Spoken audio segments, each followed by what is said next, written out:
Hello viewers, আজকে আমরা আলোচনা করব এক্সপার্ট অপিনিয়ন বা বিশেষজ্ঞের মতামত নিয়ে। পূর্বের লাইভে কিছু নেটের কারণে এটি কেটে যায়। আমি পুনরায় আবার চলে আসলাম আপনাদের সাথে। আমি অ্যাডভোকেট সরল কুমার রায়, সুপ্রিম কোর্ট অফ বাংলাদেশ। আজকের আলোচনার বিষয় হচ্ছে এক্সপার্ট অপিনিয়ন বা বিশেষজ্ঞের মতামত। সাধারণত এটি কখন কিভাবে মামলার ক্ষেত্রে আসে বা এটির কেন প্রয়োজন হয়, এক্ষেত্রে আমরা আজকে বিশ্লেষণ করে দেখব। সাধারণত ক্রিমিনাল মামলার ক্ষেত্রে যখন একজন ব্যক্তি খুন হয়ে যায়, অর্থাৎ মার্ডার কেস, এটি সম্পর্কে বলা আছে সেকশন 302 অফ পিনাল কোড 1860। তাহলে এই ধরনের মামলায় অনেক সময় যে মেডিকেল রিপোর্ট, এর জন্য একজন এক্সপার্ট দরকার, সেটা হচ্ছেন ডাক্তার বিশেষজ্ঞ। তো এই ট্রায়ালটি শুরু হওয়ার পর আদালত যদি মনে করে যে ডাক্তারের সাক্ষীর প্রয়োজন, সেক্ষেত্রে সেই ডাক্তারকে সাক্ষী হিসেবে ডাকতে পারেন। অর্থাৎ ধরুন এই ক্রিমিনাল মামলা যেহেতু একটি আমলযোগ্য অপরাধ এবং এই মামলাটি থানায় হয়, মামলাটি থানায় হওয়ার পর যখন ম্যাজিস্ট্রেট কোর্টে থাকে, অর্থাৎ জিআর থেকে ম্যাজিস্ট্রেট কোর্টে প্রয়োজনে উঠানো হয় যখন যেটার মানে ডেট থাকে। কিন্তু যখন চার্জশিটটা পাঠানো হয়, অর্থাৎ থানা থেকে যখন ইনভেস্টিগেশন অফিসার চার্জশিটটি পাঠায় কোর্টে, তখন সেটি আবার বদলি হয়ে যায় ট্রায়াল কোর্টে এবং এটি ট্রায়াল হয় সেশন কোর্ট। তো সেশন কোর্টে যখন ট্রায়ালটি শুরু হয়, সেক্ষেত্রে এক্সপার্ট অপিনিয়নের প্রয়োজন চলে। অর্থাৎ একজন ব্যক্তি কিভাবে খুন হয়েছে বা ঘটনার কতক্ষণ সময় পর সে মারা গেছে, কিভাবে মারা গেছে, এই বিষয় সম্পর্কে একজন বিশেষজ্ঞ অর্থাৎ ডাক্তারের মতামতের প্রয়োজন হয়। এক্ষেত্রে একজন ডাক্তারকে সাক্ষী হিসেবে আদালত ডাকতে পারে এবং সেখানে এই যে ডাক্তার রয়েছেন তার মতামত নিতে পারে। কারণ এই ধরনের মামলার ক্ষেত্রে একজন আসামিকে সাক্ষী প্রদান করা, অর্থাৎ একজন ব্যক্তিকে বা একজন আসামিকে কনভিকশন করার আগে আদালত সবকিছু বিবেচনা করেন, পর্যালোচনা করেন এবং যত ডকুমেন্টস রয়েছে সেগুলোকে সাধারণত এখানে প্রসিকিউশন যে সাক্ষীগুলো দেয়, অর্থাৎ প্রসিকিউশন বলতে বোঝায় যে যেহেতু এটি একটি রাষ্ট্রপতি মামলা, অর্থাৎ যে ভিকটিম মারা গেছে তার পরিবার অথবা তার আত্মীয় স্বজন অথবা যে ঘটনাস্থলে বা প্রতিবেশী যারা ছিল এই ঘটনা সম্পর্কে যারা জানে তাদেরকে সাক্ষী করা হয়। অর্থাৎ এই সাক্ষীকে আমরা বলতে পারি প্রসিকিউশন উইটনেস, যেহেতু এটি একটি রাষ্ট্রবাদী মামলা।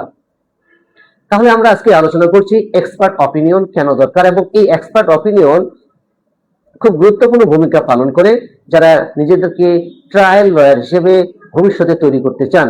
সদ্য যারা আইনজীবী হয়েছেন এবং বার কাউন্সিল থেকে সনদ পেয়েছেন, জজ কোর্ট অথবা হাইকোর্ট ডিভিশন যেখানেই প্র্যাকটিস করেন না কেন, এই ধরনের বিষয়গুলো যদি জানা থাকে, সেই ক্ষেত্রে যে এই মামলা সম্পর্কে আপনার বেসিক থেকে শুরু করে ইন পর্যন্ত, অর্থাৎ প্রাইমারি থেকে শুরু করে ইন পর্যন্ত আপনার একটা ধারণা চলে আসে যে এই মামলার সাথে যে আসামি জড়িত রয়েছে তারা আসলে খালাস পাবে কিনা অথবা এই আসামি এই মামলা থেকে অব্যাহতি পাবে কিনা।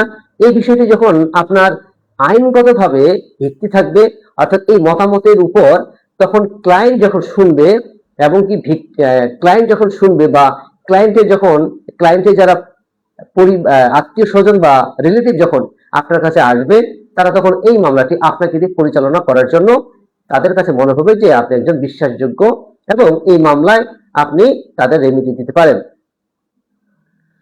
এক্সপার্ট অপিনিয়ন সম্পর্কে এভিডেন্স অ্যাক্টে বলা আছে, শুধু এক্সপার্ট অপিনিয়ন সম্পর্কে এভিডেন্স অ্যাক্টের সেকশন যদি বলা যায় 45, তার সাথেও আরো কিছু সেকশন রয়েছে। 45 থেকে আমরা 51 পর্যন্ত পড়তে পারি এক্সপার্ট সম্পর্কে। এক্সপার্টের যেমন আমরা আরেকটা উদাহরণ দিতে পারি, যেমন চেকের মামলার ক্ষেত্রে, যাকে আমরা অ্যানেক্ট মামলা বলে থাকি, নেগোশিয়েবল ইনস্ট্রুমেন্ট অ্যাক্ট।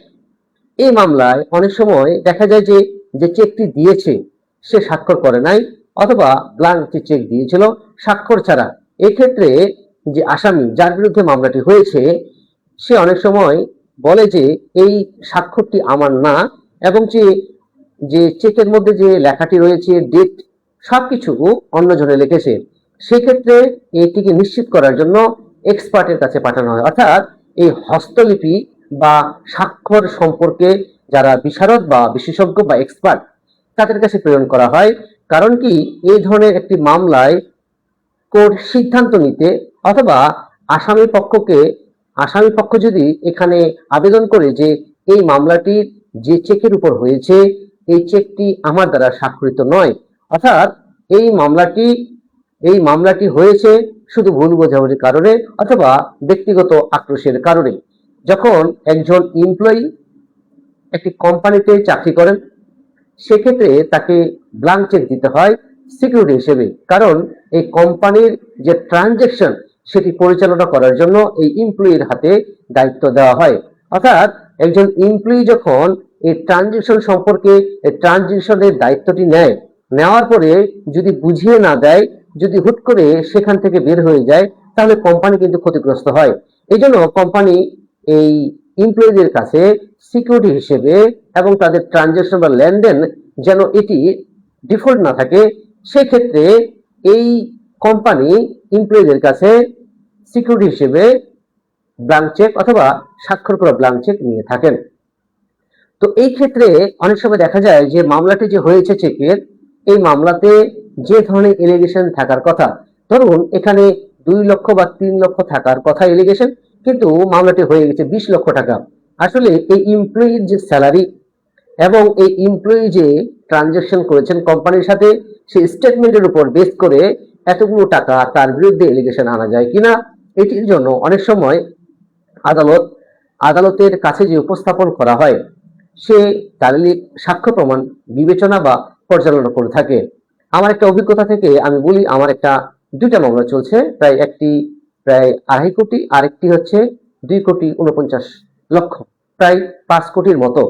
তো এখানে যে বিষয়টি বলা হয়েছে যে এমপ্লয়ি, অর্থাৎ এখানে 2জন আসামি, দুজনেই ওই একই কোম্পানিতে এমপ্লয়ি ছিলেন এবং এখানে কমিশনে সে কোম্পানির যে প্রোডাক্ট রয়েছে সেটা বিক্রি করে দেন।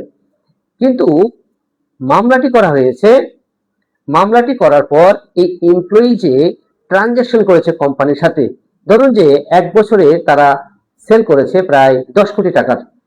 10 কোটি টাকার মধ্যে তারা যে সেখান থেকে কমিশন পাবে 10 লক্ষ টাকা, সেটি কোম্পানি তাদেরকে না দিয়ে এই 10 কোটি টাকার যে ট্রানজাকশন যে ডিফল্ট হয়েছে এটি দেখিয়ে তাদের বিরুদ্ধে মামলা করে দেয় প্রায় 2.5 কোটি টাকার। এখন প্রশ্ন হচ্ছে যে 2.5 কোটি টাকা সে আদৌ পাবে কিনা, আবার এই যে চেকটি দিয়েছে এই চেকের মধ্যে এই আসামি স্বাক্ষর করেছিল কিনা, ডেটগুলো তার নিজের হাতে বসানো ছিল কিনা, অথবা এই চেকের যে সংখ্যা, যেটা অঙ্কে যে লেখা হয়েছে টাকার পরিমাণ, সেটাও সে লিখেছে কিনা। তাহলে এই ধরনের চেকের মামলার ক্ষেত্রে যদি তার এলিগেশনটা অনেক বেশি হয়ে যায়, সেক্ষেত্রে তার পক্ষে পরিশোধ করা আসলে অনেকটা কঠিন হয়ে যায়। এই জন্য আমি এই মামলায় চেয়েছিলাম যে যখন চার্জ ফ্রেমের জন্য থাকে, তখন আমরা চেয়েছিলাম যে চার্জ ফ্রেম করার জন্য আমাদের সময় দরকার। সময় আমাদের কি দিয়েছিল আদালত, আমরা চেয়েছিলাম যে এই এমপ্লয়ির সাথে বা আসামি, যেহেতু এমপ্লয়ি হচ্ছে আমার আসামি, এই আসামির সাথে যে কোম্পানির যে ট্রানজাকশন, এই ট্রানজাকশনের যে যে যে হিসাব নিকাশ, সেটির যে স্টেটমেন্ট, সেটি কিন্তু দাখিল করে নাই।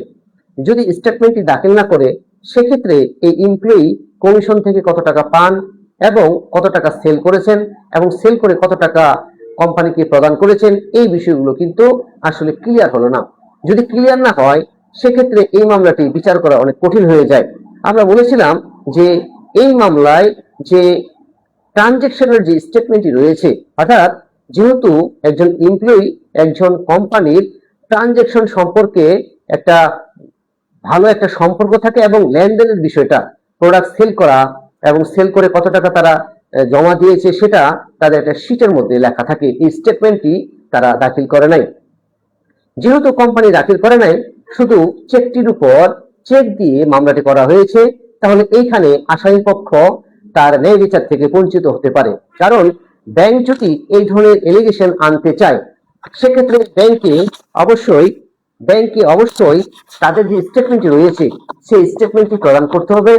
এই কোম্পানির সাথে এই যে আসামি রয়েছে তার কতদিনের একটা ট্রানজেকশনের একটা সম্পর্ক চলমান ছিল।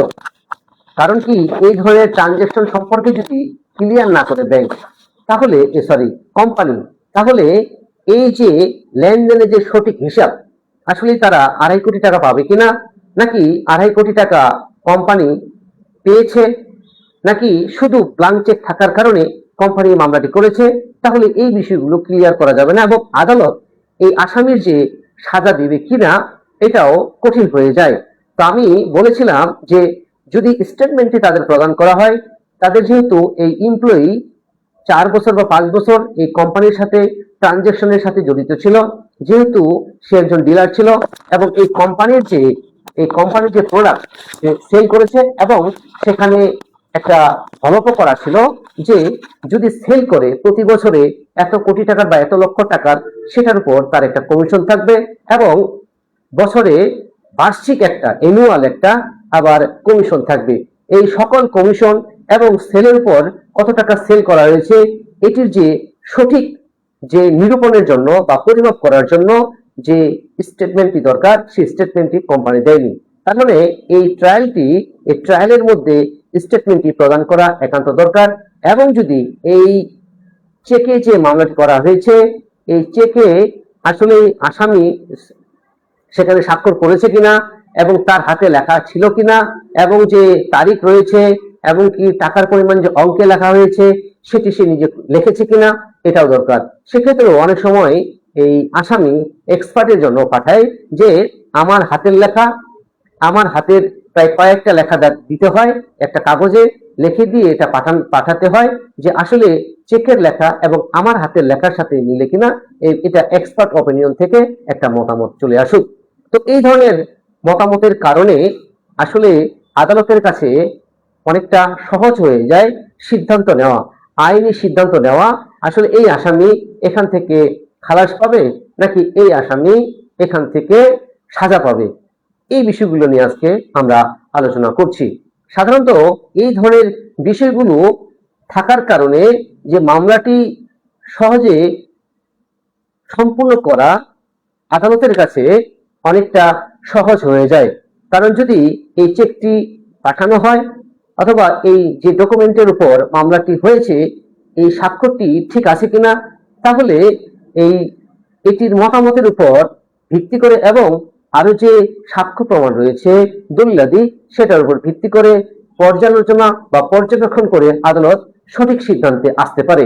তো এই ছিল আমাদের আজকের আলোচনার বিষয়, এক্সপার্ট অপিনিয়ন বা বিশেষজ্ঞের মতামত। সাধারণত আমরা জানলাম যে এক্সপার্ট অপিনিয়ন বা বিশেষজ্ঞের মতামত কিভাবে প্রয়োজন বা কখন প্রয়োজন এবং এটার উপর ভিত্তি করে আদালত কিভাবে এই মামলাটিতে একটি সঠিক সিদ্ধান্ত বা একটি জাজমেন্ট দিতে পারেন। আজকের একটি বিষয় হচ্ছে যে যেহেতু এই আমার ফেসবুকে কিছু টেকনিক্যালের কারণে অনেকগুলো আনফ্রেন্ড হয়ে যায় এবং আমার ফলোয়ার অনেকগুলো কমে গেছে, যেখানে 5,800 থাকার কথা সেখানে চলে আসছে 2,300। তো যারা বাদ পড়েছেন তাদের কাছে আমার অনুরোধ রইল, দয়া করে আপনারা রিকোয়েস্ট পাঠাবেন, অবশ্যই আমি ফ্রেন্ড রিকোয়েস্ট অ্যাকসেপ্ট করব।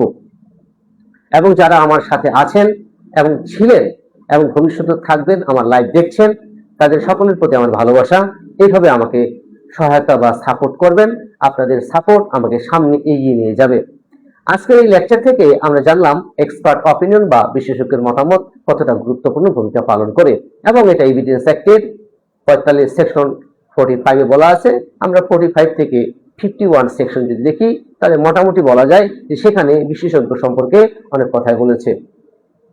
তো আরো কিছু সেকশন রয়েছে, তো আজকে আমরা এটুকু নিয়ে আলোচনা করলাম। দেখি কারা কারা আসে।